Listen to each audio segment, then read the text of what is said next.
Shooter wrote those pages, rescripted those pages, and I think he had Frank Robbins, who was the artist. I think if Frank Robbins didn't redraw those pages, it was somebody in, one of Romita's assistants aping Frank Robbins' style. I read the book issue once, and have never felt any need to go back to it. But yeah, Shooter was the guy who rewrote it, and it was either Frank Robbins, who was very fast, so Frank could have turned around new pages in a day, or it was somebody in the bullpen aping Frank's style. Thank you. You're welcome. Yes, sir. Yeah, I wanted to ask you, being from Ohio, being in Ohio, there's a lot of special history in that state. Yes. The whole world of comic books. You got Jerry Siegel and Joe Shuster. Brian Michael Bendis, Bob Brown, who drew, Harvey Pekar, Gary Dumm and Jerry Shamray, who drew some American Splendor stories. Robert Crumb worked for one of the card companies. I can't remember which one offhand, but Robert Crumb lived in Cleveland for a while. All sorts of people. Ross Andrew lived in Cleveland. Bob Brown wasn't born in Cleveland, but he was from a family of vaudevillians who would often come to Cleveland to perform in vaudeville shows in Cleveland. There's an awful lot of cool Cleveland history. I set my second and third Black Lightning series in Cleveland. And I'm currently working on a series about a writer / detective, civilian, who investigates weird crimes in the Medina area. I don't call it Medina because some of the bad people in the story are actual Medina people, like our homophobic mayor. I can be vicious. I mean, I've killed off friends of mine in stories. If you've ever seen a novel, its secondary market is Captain America's Liberty's Torch. And it's written about 20 or so years ago, and the main villains are a militia group, because I was ahead of the curve there too, and I knew these groups were no good. But Captain America's favorite writer in this novel is based on Max Allan Collins, who's a great novelist who writes these historical mysteries, especially the Nate Heller ones that are set in the 30s and 40s. And he's Captain America's favorite author because that was Captain America's era. So they become friends. And then the Max Collins type character is writing his first series of books on a militia group, and they kill him. And that's how Cap and the Falcon get involved.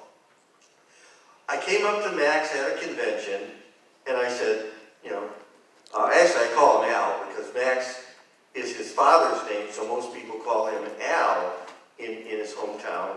And I go, Al, I want to ask you a favor. He says, sure, Tony, what can I do for you? Would you mind very much if I killed you? And he said, I'm going to need a few more details. But the novel is kind of, I picked up a lot of things from Lester Dent. So in a sense, Captain America is captured by this militia group and put on trial for his crimes against the real America.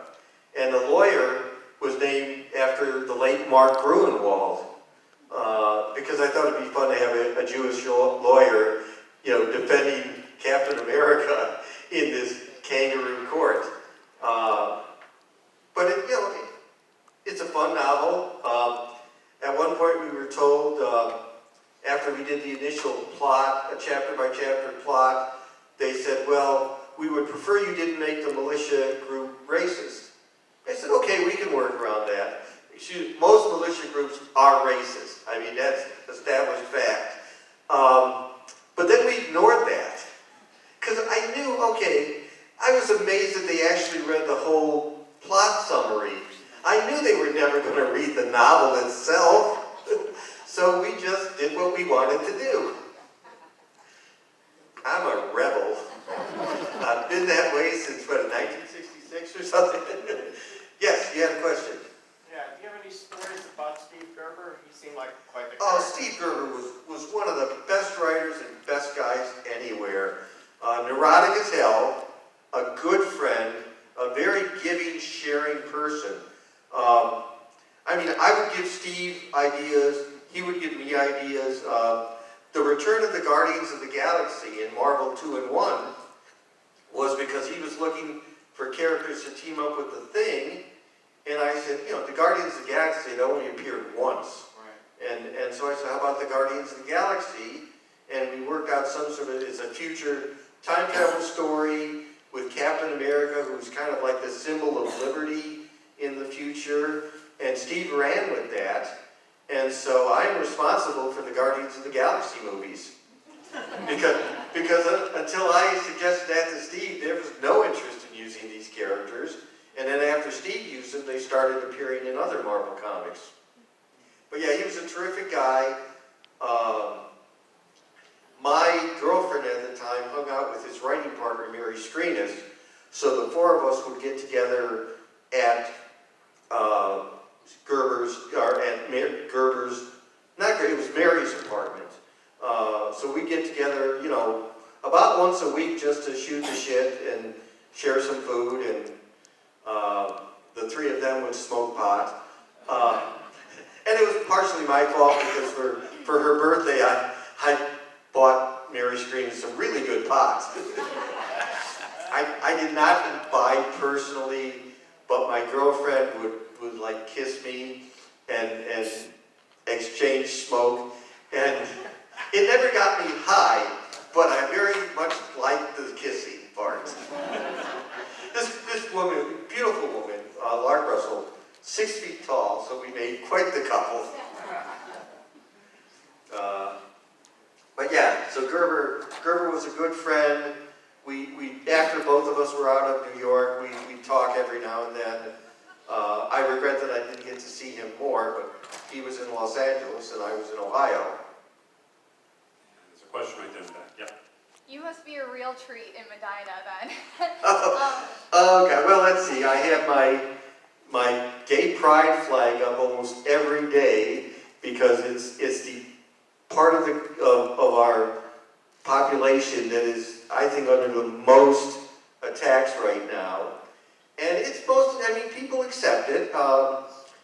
You know, every now and then somebody will drive by and call me an insult or give me the finger.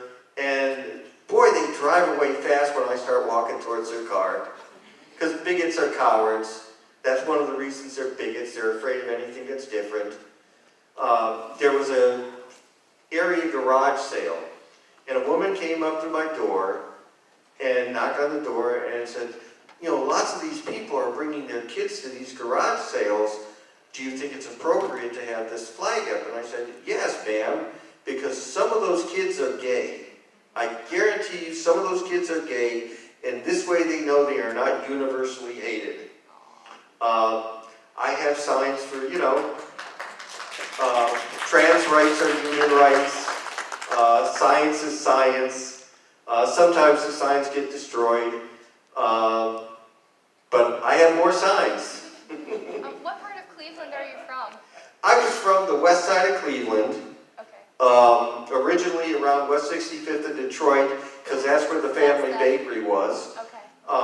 which all of us kids worked in at one time or another. Then we moved around 117th. Okay. So we moved a little further away. We moved closer to where my mother's parents had moved. And so that's where I lived in Cleveland until I moved, you know, and then when I moved out, I was like near the Cadell Recreation Center in an apartment. And then I moved to New York because that's where you moved if you wanted to work in comics. And I lived in New York for on and off like 5 years. That you need more? I could No, give you the, that really I would give you the, I factors grew up at into- 11203 Peony Avenue. We don't live there anymore, so, and I don't think it's become a protected, house or anything yet. It should, obviously, but it's not yet. It should, and I'm surprised because like that whole neighborhood, I understand now like what factors into your identity and your political beliefs a little bit. Yes. That's cool. Well, also now, these days, the neighborhood turned to crap. My mother, after my father passed, my mother, one of her handful of joys, because she was not a very complicated woman, she liked reading, she liked watching TV, she liked walking. She couldn't even walk in that neighborhood during the day anymore. So now, she lives in a senior apartment complex where there's lots of, she's like 94, there's lots of things that for her to do. Like most of my birth family, except for my dad, she was racist. But now that she's actually made black friends, and they gushed to her about, your son created black lightning? She's made black friends, and she's, I would say she's no longer racist. She has gotten over that. My siblings, well, there's a reason I call my birth family. I just want to say, are you going to get a plaque put on the home? Right? I should. Yeah. Okay. Yeah. Yeah. I think I might get one together. We have time for one more question? Right here.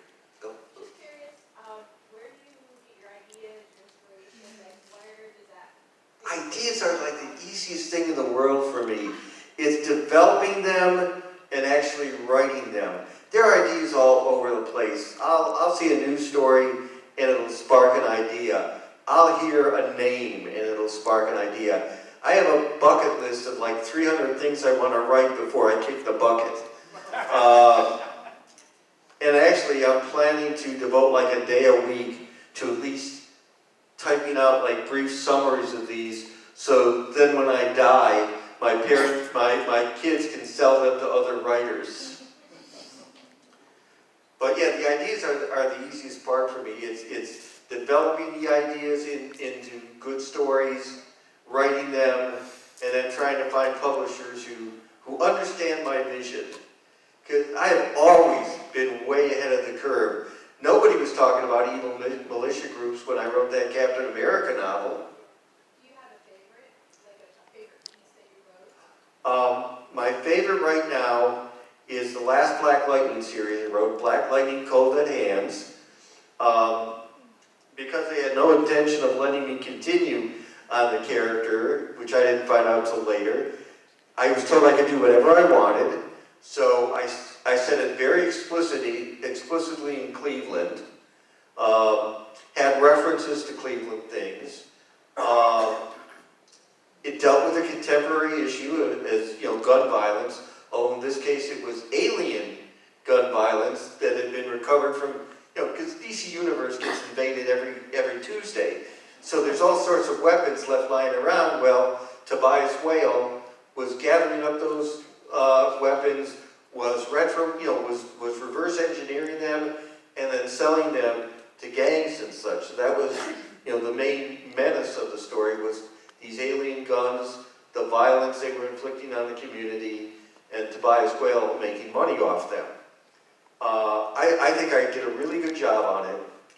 I found out later that the only reason they gave it to me, they asked me to do this, was because they thought I would be bad-mouthing the Black Lightning TV series. The dummies.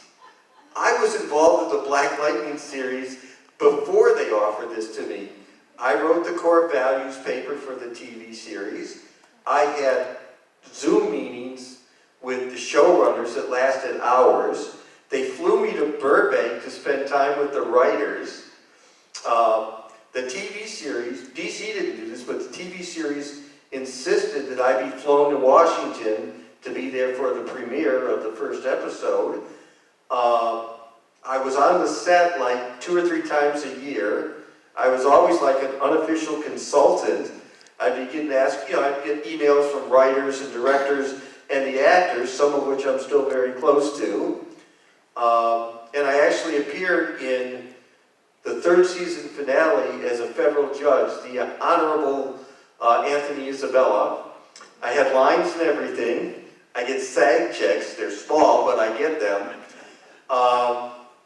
And my first thought was at last an honest job, and then I said, wait a minute, a judge?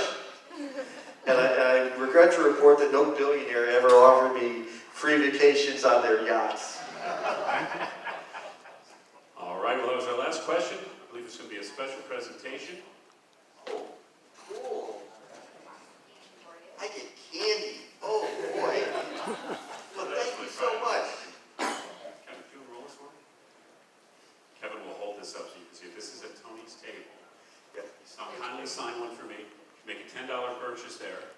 You get this poster for free. Free, right. And that's all the characters you wrote for Marvel. Those are all the Marvel Monster characters I wrote in the 70s. And I have trouble naming them all. There's an awful lot of them. As long as you spend $10 at my table, you get a free poster. If you buy something from me, I sign it for free. If you bring me something that you already own to sign, that's $10, but that gets you a free poster. So it's bargain city. You go past the cute people. You go past Linda Miller and Carl Craig, and then you find the aging gargoyle, and that's where my table is. Let's hear it for Tony and Isabella. Thank you so much.